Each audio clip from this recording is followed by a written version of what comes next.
தினம் ஒரு தியானம். புத்திமதியை உறுதியாய் பற்றிக்கொள், அதை விட்டுவிடாதே, அதை காத்துக்கொள், அதுவே உனக்கு ஜீவன். நீதிமொழிகள் அதிகாரம் 4 வசனம் 13. புத்திமதிகளை காத்துக் கொள்கிறவன் ஜீவ வழியில் இருக்கிறான். கண்டனையை வெறுக்கிறவனோ மோசம் போகிறான். புத்திமதிகளை விரும்புகிறவன் அறிவை விரும்புகிறான்.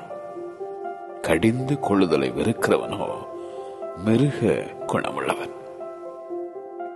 புத்திமதிகளை தள்ளுகிறவன் தரித்திரத்தையும் லட்சையையும் அடைவான்.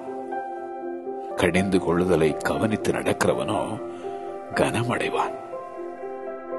உன் இருதயத்தை புத்திமதிக்கும், உன் செவிகளை அறிவின் வார்த்தைகளுக்கும் சாய்ப்பாயாக.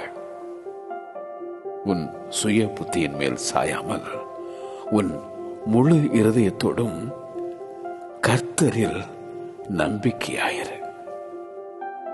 புத்திமதியை உறுதியாய் பற்றிக்கொள், அதை விட்டுவிடாதே. புத்திமதியை உறுதியாய் பற்றிக்கொள், அதை விட்டுவிடாதே. ஆமென்.